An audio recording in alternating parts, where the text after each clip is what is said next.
Hello, everyone, and welcome to another match preview show on Football Talk Podcast. My name's Ozzie, and I'm your host for this evening. Yesterday's draw against Newcastle still hurts, if I'm being honest, and for me, it feels like a loss. And I've not registered it as a draw in my mind due to the manner of how we conceded that final goal. But hey, look, it's time to move on and put our complete focus on the next fixture, which takes place in a couple of days' time against Everton. Now, this is a historic Merseyside derby, as it will be the final time that both teams face each other at Goodison Park, as Everton will be moving over to Bramley-Moore Dock from next season. So another reason to expect fireworks between both teams. However, this fixture is taking place on Saturday for the midday kickoff, so hopefully it does live up to the bill and it's a proper derby rather than it being a ball fest. So let's analyze the form of both teams, and I'll then present the team news to see who's available for this fixture. For Everton, in the last 5 games, they have drawn twice, which was against West Ham and Brentford, and they've also lost twice to Southampton and Manchester United. But last night, they grabbed a huge win as they won 4-0 against Wolverhampton, or Wolves as we better known to us. Goals coming from Ashley Young, who scored a free kick, a long-range strike from Mangala, and 2 own goals from Craig Dawson. So an evening to forget for the central defender, and this victory was at Goodison Park. So I can't lie, I'm slightly concerned about going into this fixture, especially if they've just won in emphatic style. Generally, form goes out the window when it comes to Merseyside derbies, but the morale must be high within the Everton camp. And with Liverpool dropping points against Newcastle and possibly being vulnerable at this moment, Toffees may think this is a great opportunity to take advantage of Liverpool's mishap and capitalise in order to get something out of the game. In regards to Liverpool's recent form, as we all know, four wins in the last 5 games, and also a draw that occurred last night. But I still can't get over the draw. It's definitely a hard pill to swallow, as the gap is now 7 points, with Arsenal also winning yesterday as they defeated Manchester United 2-0. But I have to be honest, there's a slight overreaction amongst the Liverpool fan base. Don't get me wrong. It was very frustrating in terms of how we lost yesterday, and I expressed myself last night when I did the match reaction show. And let's be frank, Keller's howler at the end certainly cost us all 3 points. But aside from individual errors, or however you want to phrase it, we were dreadful yesterday. First half, we were pretty much anonymous. We were flat. We just didn't hit the ground running. And in the second half, we improved slightly, but it was a masterclass from Mohamed Salah that pretty much saved us and helped us gain a point in the end. The master of that right wing, Salah produced an assist, and 2 goals were also scored. Honourable mention to Trent Alexander-Arnold as well, who was sensational when he came off the bench. 2 assists in 5 minutes. In hindsight, he probably should have started, but a lot can be said when it comes to speaking in hindsight. So let's move on. As I spoke about this game in quite detail yesterday, let's move on from last night's result and present the team news for this upcoming fixture. For Everton, no major injury concerns for the Toffees. Yusuf Chameti is not quite ready to return to action, so he's unavailable for this fixture. James Garner and Tim Orugbuman also are doubts for this game. For Liverpool, McAllister is unfortunately suspended for this fixture after picking up a 5th yellow card against Newcastle yesterday. Shocking decision from the referee to even book him, as that tackle, there's no contact made on Anthony Gordon whatsoever. So a soft one and an embarrassing one. But unfortunately, we've got accustomed to poor officiating in this league. Konate and Conor Bradley are still sidelined after picking up recent injuries. I don't expect to see neither player returning until end of the month / beginning January. So don't expect them to be in the squad in any time soon. Alisson is close to full fitness from what I've heard, but despite Keller's error last night, I very much doubt that the Brazilian keeper will be rushed into action. And then Federico Chiesa, he played for the under-21s yesterday and scored a goal, but he's still not quite ready for first-team action. So that is the team news for Liverpool.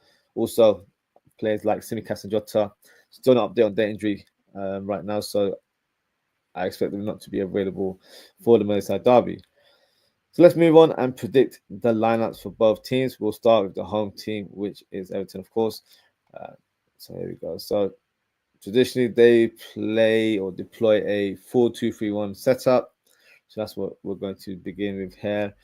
In terms of the goalkeeper, no, who's surprised in terms of who starts in between the sticks, and it is Pickford. Ashley Young ended up scoring a free kick yesterday, so he'll be in positive mood going into his fixture. And then you've got Tarkowski, who thought he had scored, but unfortunately his goal was ruled out by VAR. And we've got Branthwaite, who was, funny enough, heavily linked with a move to Liverpool. Also heard he's a boyhood red, which, yeah, it is a bit of a funny one there. Can I see him being a Liverpool player in the future? I very much doubt it, but you never know. On the left side, you've got Mikolenko. He's pretty much a very consistent player for the Toffees there. So I remember Salah having a bit of a tricky game with him not so long ago. So Salah will definitely need to make sure he's aggressive and doesn't give him too much time and space to try and get the ball off Mohamed Salah. So we've got to make sure we're more direct in this fixture. Now, in terms of the double pivot, it will go to Idris Gueye.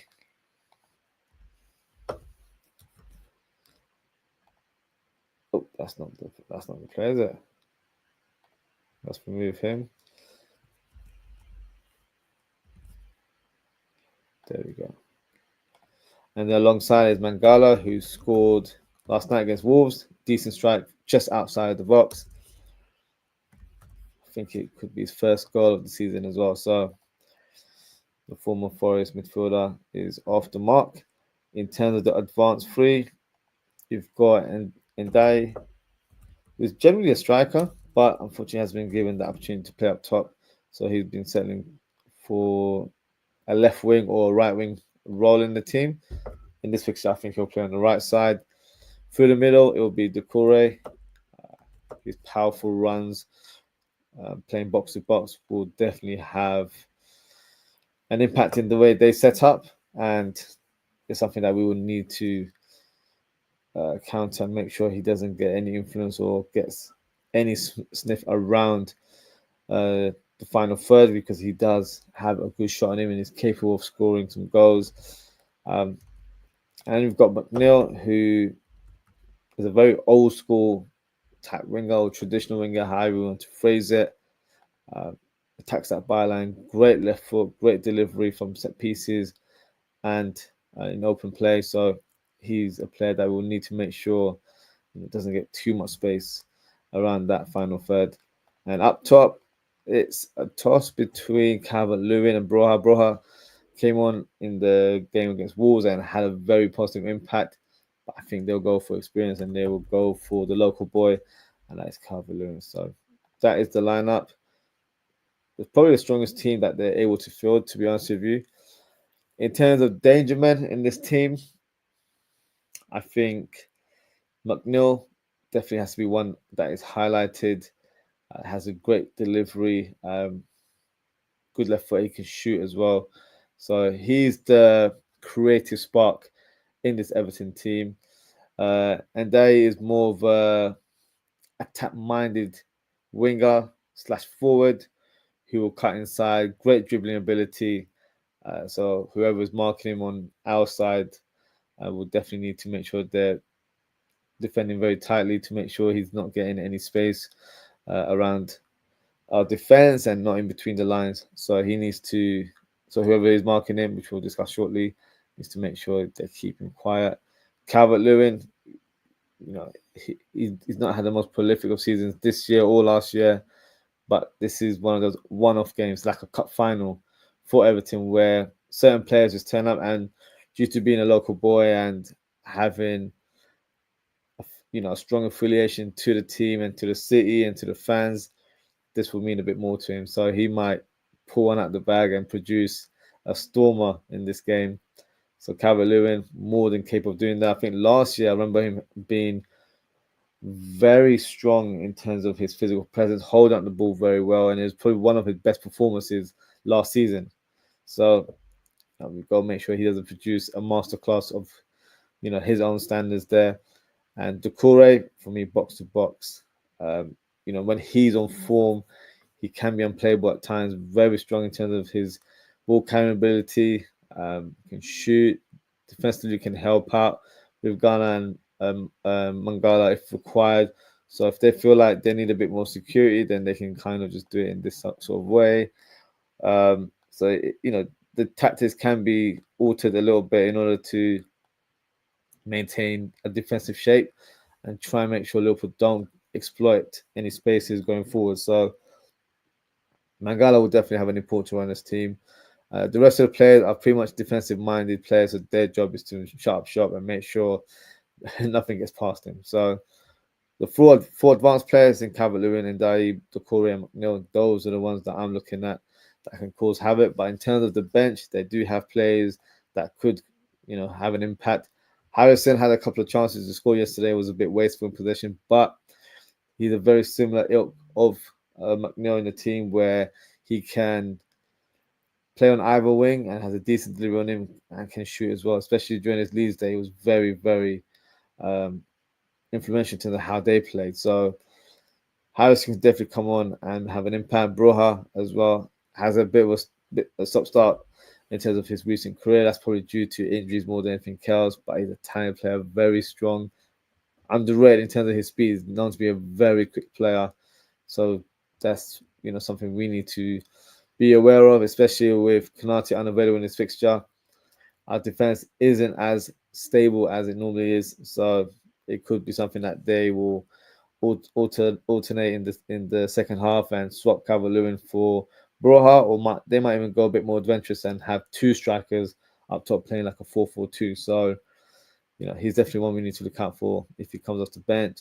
Lindstrom, good player, Danish international, had a decent spot at Frankfurt, moved over to Napoli, didn't have any impact there whatsoever. He's on loan at Everton right now, but hasn't really played a number of games. I just don't feel like his skill set is suited for the Premier League. I think the game's too quick and physical for him. But he's one of those players where if he gets a bit of space on the ball, he has the ability to thread that final ball and open up defenses. So more than capable of playing on the wings, but I feel like through the middle in the number 10 role, that's his strong skill set. And better physical striker who drives with the ball and can be a bit of a nuisance in the middle of the box. So another one, but I think Broha would probably go ahead of him in terms of the pecking order. So they've got a few players that could cause issues in the final third. Still having said that, I still have confidence in our team to do the job and get all 3 points. So what we'll do now is we will present the Liverpool lineup and then we can discuss the potential selection that Arne Slot has to make in the coming day or so, because Friday tomorrow, so not long to go. In goal, a lot of fans will probably say, "Oh, bring back Alisson." He was woeful in that game. Don't get me wrong, Keller did have a poor game. Despite that howler, he wasn't good yesterday. But that's not enough for me to just chuck him out and just say, bring back Alisson, rush Alisson, who's just returned from injury. I don't think he's fully fit yet. He's probably fit enough to just train. But because it's a muscle injury, you kind of want to just bide your time and not rush someone to get involved in the action where right now the games are coming thick and fast.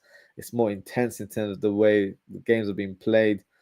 I know he's a goalkeeper, so you expected him to settle in quickly. But with his injury record, I wouldn't rush him so far. And with Kelleher, forget last night for a second, he has been fantastic for us in the last few weeks. More than good enough to play for any Premier League team, in my opinion. Everyone's entitled to have an off day, and yesterday was one of them. So for me, things haven't changed. I still rate Kelleher very, very highly. I still believe he's the best number 2 in the world. So yeah, nothing changing in terms of my stance with regards to Kelleher. So he will start in this fixture. And in terms of the defense, definitely bringing on Trent Alexander-Arnold. Kwanzaa for me is definitely not an option for that right back. Very surprised that Arne Slot went for Kwanzaa at right back and Joe Gomez at centre back. Both players just looked a bit lost. I know Joe Gomez, normally plays centre back, but I feel like they just didn't have any chemistry or any sort of level of communication. They were really slow in distributing the ball, especially Joe Gomez. And I feel like that just disrupted the rhythm of the team going forward. In the second half, you can see Joe Gomez up the gears a little bit, was a bit more aggressive in terms of his overall play. His passing was quicker on the ball. So definitely improved in the second half. But unfortunately, the Anthony Gordon goal, I have to point my finger at Joe Gomez. I don't think he did a good enough job to stop that attack from happening. The way he dived in, it was just invited Gordon to just cut in the lip side a little bit and then just place a shot, which Kelleher should have saved as well. But, let's not dwell on the game last night too much. Joe Gomez will still be selected for this fixture. We don't have a lot of options, to be brutally honest.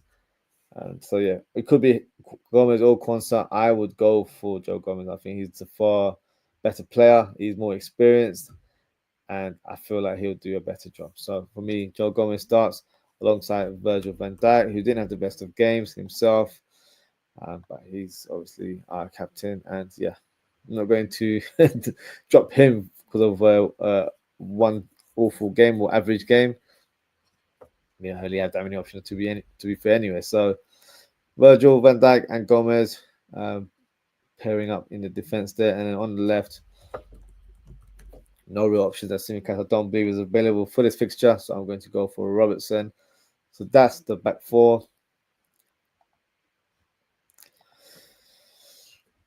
This is a little bit tricky for me because it's probably very easy just to say I'll put on Gravenberch, but I feel like he looked really tired in the fixture yesterday. Would it be worth resting him for this fixture? There's definitely some food for thought there. However, for me, I would still start him in this fixture and I'd probably rest him for our game against Girona, which is on Tuesday night, I believe. So that's the game where I think rotation will be in place. No offense to Girona, but this game has a little bit more importance. It's a league fixture and it's a Merseyside Derby. So for me, Gravenberch will start in this fixture. I expect him to be rested in the following fixture against Girona. It would have been McAllister, but obviously he is suspended.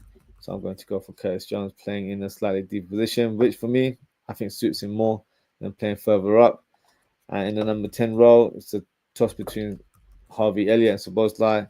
I'm going for Szoboszlai. I think the last couple of games, he's really shown his true quality. So I feel like he's definitely worthy of starting in this fixture. And his energy levels will definitely be required, especially in the first half. Salah, not debating why he starts. First name on the team sheet there. These two positions are always debatable on a weekly basis. Now, Gakpo had a very quiet game yesterday. Wasn't great, if I'm being honest. But Darwin Núñez, for me, was pretty much a hologram. He just wasn't there, wasn't involved. And also, when Luis Diaz came on, I thought he wasn't that great either. I think he had, out of the three subs in Trent, Szoboszlai, and Diaz was by far the worst player. I feel like he was quite selfish on the ball, didn't release the ball in time. There were so many opportunities to release the through ball towards Darwin Núñez, for example, who just didn't do it. So for me, didn't have the best of impact as a substitute. But for this fixture, I'm starting Cody Gakpo on the left. I think his creativity will be vital in this fixture. Up against Ashley Young, I feel like he'll definitely cause him issues. And up top, I'm going to go with Luis Diaz. Some would probably say Darwin Núñez is more suited for this game, and you may have a point. I just feel like Luis Diaz through the middle has been quite good, to be fair. Whenever he's played in that role in recent weeks, he's been very influential. And what's impressed me the most is his link-up play, dropping deep and then hitting passes and through balls all across the field. I feel like he's definitely, developed in this role, and it looks a good option through the middle. And I feel like he's a little bit more clinical than Darwin Núñez. Darwin Núñez for me just hasn't been clinical this season. 3 goals in 18 appearances, which is quite poor, to be fair. I feel like Darwin Núñez would be better coming off as an impact sub rather than starting this fixture. So that's why I've gone for Luis Diaz to start this game. So this is my predicted lineup for the Merseyside Derby. Drop a comment and let me know what you guys think. And yes, so that is my lineup. That is the match preview. Just got a couple of comments and we will close the show. David F says, keep going, bro. And just give me a wave there. Big up yourself, David. Thank you for your comment. Thank you for tuning in. And yes, that is it for today, guys. Thank you so much for tuning in. Thank you to David for your comment there. If you haven't already, please don't forget to like, comment, share, and subscribe to the channel. In terms of upcoming content, I'll be doing a Premier League review show tomorrow evening at 10 p.m. UK time, so same slot as today. Normally don't have midweek fixtures, but we've got to round them up. There's a couple being played, or were played earlier this evening, so that has wrapped up Matchweek 14. So I will do my weekly review, speaking about all of the games that have taken place in the last 2-3 days. And then, so that will be taking place tomorrow evening, and then on Saturday we'll be doing a live watch along of this fixture. 12:20 start time for the live stream, and then we'll possibly have the match reaction straight after the game. But that I will announce tomorrow. So it'll be roughly around 4 o'clock for the match reaction. But yeah, I'll confirm the time slots tomorrow. Best thing to do is hit that notification bell so you know what time the live streams begin. And also follow me on social media for all the latest updates. You can follow me at OZWRLD on Instagram. And you can also follow me at Ozzie_FTP on X/Twitter. So that is it for tonight, guys. Thank you so much for tuning in. Take care, stay safe, and I hope to speak to you all tomorrow. Goodbye.